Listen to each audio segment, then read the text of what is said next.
মই পাৱাৰত আহো কাৰণ এটা এটাকে মই ৰেকৰ্ড কৰি থৈছো। যদি তেওঁলোকে ভাল নহয়, মোৰ এটা ডায়েৰী ফুল আছে ক'ত কোনে দালালি কৰি আছে আৰু সেইকেইটাৰ ভীষণ শাস্তি হ'ব। সেইদিনা কিন্তু অনুতপ্ত কৰি কোনো পাৰাপাৰ নাপাব। আমাৰ প্ৰতিটো অঞ্চলতে বিভিন্ন অনীতি দুৰ্নীতি আদিয়ে যেনেদৰে ছানি ধৰিছে, বিভিন্ন কুকৰ্মই ছানি ধৰিছে, তাৰোপৰি আমাৰ নিজৰে ককাই ভাই দুই চাৰিজনে অলপ বিপথে যোৱা ককাই ভাইয়ে গৈ এই ফাইদাটো লৈ আমাৰ মানুহক লুটি আছে। এই ক্ষেত্ৰত মই ভাবো সকলোতে এটা এনেধৰণৰ সজাগতা সভা আয়োজন কৰাটো প্ৰয়োজন। সমাজৰ যিসকল ব্যক্তিয়ে এতিয়া মধ্যভোগী হিচাপে কাম কৰি আমাৰ মানুহবোৰক শোষণ কৰি আছে, তেওঁলোকক মই আমাৰ সমাজৰ ভাই হিচাপে অনুৰোধ জনাওঁ যে আজিয়ে শেষ কৰক, কালিৰ পৰা নকৰিব, নহ'লে ইতিহাসে আপোনালোকক ক্ষমা নকৰিব। আৰু যদি ইয়াৰ পিছতো আপোনালোকে এনেকুৱা ধৰণৰ কাম চলাই থাকে, তেতিয়াহ'লে পাৱাৰ ৰাইজৰ ওচৰতে আছে। ৰাইজে কিছুমান কথা হাতে কামে কৰিব লাগিব তেতিয়া। আৰু তেওঁলোকৰ কাৰণে অতি দুশ্চিন্তাজনক হ'ব যদিহে মই পাৱাৰত আহোঁ, কাৰণ এটা এটাকে মই ৰেকৰ্ড কৰি থৈছো। যদি তেওঁলোকে ভাল নহয়, মোৰ এটা ডায়েৰী ফুল আছে ক'ত কোনে দালালি কৰি আছে আৰু সেইকেইটাৰ ভীষণ শাস্তি হ'ব। সেইদিনা কিন্তু অনুতপ্ত কৰি কোনো পাৰাপাৰ নাপাব। মই পাৱাৰত আহোঁ কাৰণ এটা এটাকে মই ৰেকৰ্ড কৰি থৈছো।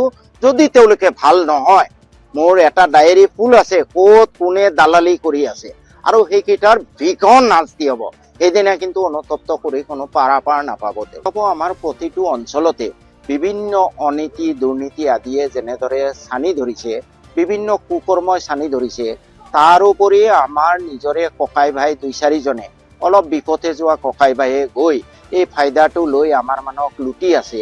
এই ক্ষেত্ৰত মই ভাবো সকলোতে এটা এনেধৰণৰ সজাগতা সভা আয়োজন কৰাটো প্ৰয়োজন। সমাজৰ যিসকল ব্যক্তিয়ে এতিয়া মধ্যভোগী হিচাপে কাম কৰি আমাৰ মানুহবোৰক শোষণ কৰি আছে, তেওঁলোকক মই আমাৰ সমাজৰ ভাই হিচাপে অনুৰোধ জনাওঁ যে আজিয়ে শেষ কৰক, কালিৰ পৰা নকৰিব, নহ'লে ইতিহাসে আপোনালোকক ক্ষমা নকৰিব। আৰু যদি ইয়াৰ পিছতো আপোনালোকে এনেকুৱা ধৰণৰ কাম চলাই থাকে, তেতিয়াহ'লে পাৱাৰ ৰাইজৰ ওচৰতে আছে। ৰাইজে কিছুমান কথা হাতে কামে কৰিব লাগিব তেতিয়া। আৰু তেওঁলোকৰ কাৰণে অতি দুশ্চিন্তাজনক হ'ব যদিহে মই পাৱাৰত আহোঁ, কাৰণ এটা এটাকে মই ৰেকৰ্ড কৰি থৈছো।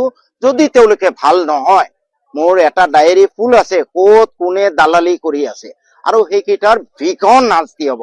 সেইদিনা কিন্তু অনুতপ্ত কৰি কোনো পাৰাপাৰ নাপাব। মই পাৱাৰত আহোঁ কাৰণ এটা এটাকে মই ৰেকৰ্ড কৰি থৈছো।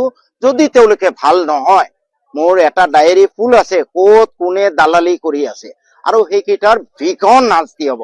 সেইদিনা কিন্তু অনুতপ্ত কৰি কোনো পাৰাপাৰ নাপাব।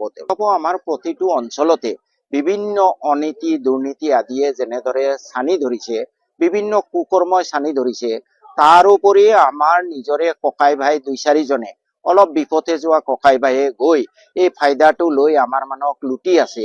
এই ক্ষেত্ৰত মই ভাবো সকলোতে এটা এনেধৰণৰ সজাগতা সভা আয়োজন কৰাটো প্ৰয়োজন।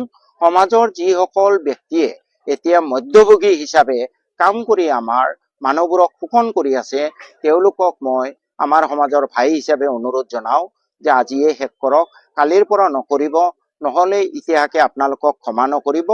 আৰু যদি ইয়াৰ পিছতো আপোনালোকে এনেকুৱা ধৰণৰ কাম চলাই থাকে, তেতিয়াহ'লে পাৱাৰ ৰাইজৰ ওচৰতে আছে। ৰাইজে কিছুমান কথা হাতে কামে কৰিব লাগিব তেতিয়া।